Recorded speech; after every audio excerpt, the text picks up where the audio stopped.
what's up? It's Travel Chronicles. I'm not sure what chapter we're on, 13 or 14. I kind of a little out of sync because it won't just upload the video directly to the blog. So I got some work to do. We'll figure that out. I'll figure that out. I'm not sure. Maybe I'll just make this a certain part series. 30 parts. Something, I don't know. A lot of stuff going on this week. They're talking about reopening the economy and stuff. And here's the crazy thing about Corona. It's middle of April. You know, they shut everything down, I think like the 12th of March or somewhere around there. So it's been over 4 weeks now. And actually, I think today is 5 weeks.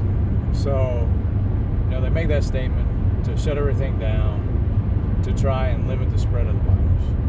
So as of right now, with all the people that have been tested, you know, and who knows what percent that is. Well, I think there is a number of world beaters, but regardless, there's about over 500,000 people in the United States that have it now. I mean, the numbers, it's growing by, 20, 30,000 a day. It's kind of where we peaked at with the growth. And that's what's going to happen. You know, California, Washington, those states are pretty well, I don't want to say California's tapped out, but, I think Washington is spread. It's done whatever it's going to do there. New York has reached kind of its peak spread, I think. It's going to New Jersey, Pennsylvania. Michigan's really bad right now. But that's what it's going to be. It's going to be a couple of really bad states at a time, a couple that are covered. Maybe there's a couple still ahead of the curve for a while. And it's just going to come across the country kind of that way. I'm not sure if the projection for Ohio is still like early May for a peak. But right now it's around 7,000, 8,000 people, somewhere around there, compared with like 200-some thousand in New York. And here's the thing. Based on the population in the United States, like 330 million people or so, 1/2% of people have this virus. So we've shut down the economy for 1/2 of the people. And yeah, okay, the risk would be that we wouldn't be able to treat anybody and we'd have 200,000 deaths right now, which is that's a hit. That's a huge hit. But I don't even know that's world stopping, really. I mean, we voluntarily stopped kind of economies, work, trade, and different things, other than certain things that we've deemed essential, which I think is pretty much any job other than haircuts, right? And maybe restaurants, some stuff there. Maybe there's some service stuff. But I guess there have been some retail stores that have stopped them too. Bars, obviously. What's funny, though, is that Ohio has stopped people from Pennsylvania from coming over to buy liquor in the liquor stores. You got to be from Ohio if you're going to get that liquor. It's cool. We're trying to stop interstate travel. Okay. I guess that makes sense. I think that's the only thing. The way that we went after toilet paper. I was listening to somebody, and they were talking about, the death rate's like 1%. Like, I don't know where you're coming up with that, right? So for the people that have been tested, that have been, confirmed to have coronavirus, death rate's around 10% still, and that's an optimistic number, because all the people that haven't cleared yet.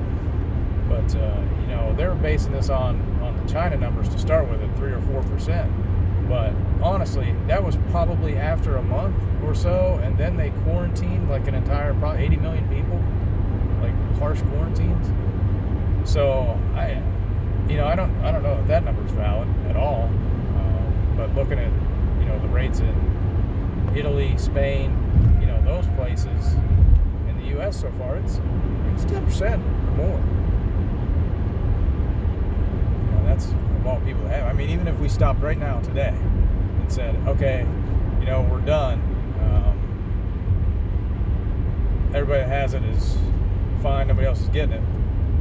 Death rate in the United States is 5%. Just cases that have been confirmed and deaths that have happened. So I don't know where people are coming up with 1%. That's insane to me. So you're not even looking at any numbers. So yeah, if you had 10 million people get infected, then you're looking at 1 million deaths. That's a lot. But we're not even to that level of infection yet. So I'm not sure what's right. And then there's talking about opening it back up. Like a third of a percent of people have this virus in the United States, and we think we're through the bad part. Like how can you tell? It's not a survey. I don't know that the math extrapolates. It's like, oh well, if you got it already, or it's been a certain period of time, so as bad as it's gonna be is where we're at. I don't know if that's necessarily the case. I think things could be a lot worse. But I don't know how you convey that. And I think it is frustrating. I think people are getting frustrated at home. You're seeing people want to go out and protest the government and tell them, hey, it's time for us to get back to work. It's, we want to go back to doing what we were doing. We'll live with the risk. And part of the problem is you living with the risk isn't necessarily somebody else living with the risk. It's like, well, people can still isolate, they can still quarantine themselves. To a point, you can, but you can't insulate yourself. And it's like, oh, well, people should be able to make, there's something else I heard on the radio, is that Americans are smart, we can make decisions. The effect that we can make our own decisions. People are dumb. Okay, they're dumb. Like, understand it. Like, why do we go after toilet paper first? Like, that's the people you want making the decisions on their health, on what's best for them? It's like, well, we got to go get toilet paper. Well, you're fine. Yeah, you'll make good decisions. And then it just became a thing that just everybody was going after, because then it's like, well, all the toilet paper's gone. Well, I got to get toilet paper whenever I can now. And we're in this panic mode over toilet paper. But we can make our healthcare decisions. We can make the right decisions on what we need to do to keep us safe. I understand people don't want the government in their business all the time. They're afraid of the government using their information against them. Oh my goodness, the government's going to track me where I'm at. Where do you go? Where do you go? You go to your house, you go to work, you go to the store. What are you doing that you don't want the government to see what you're doing?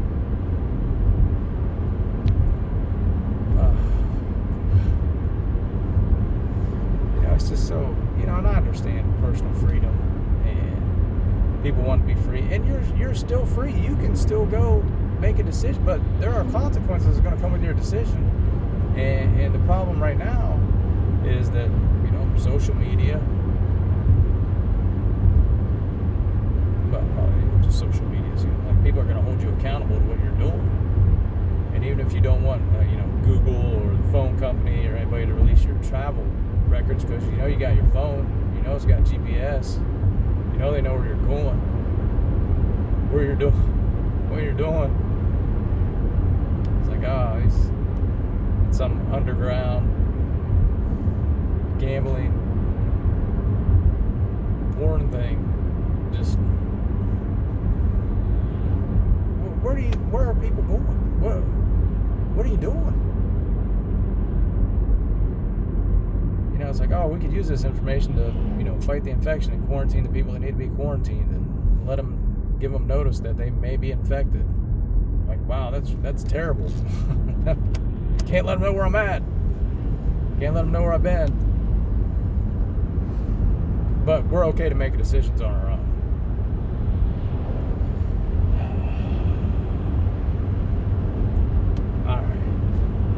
some other stuff too. I'm out of time.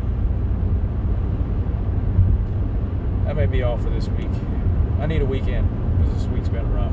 It's been rough. Not have much help. Still haven't posted the jobs at work for maintenance or production. So another week with no help. No help even on the horizon. Fantastic.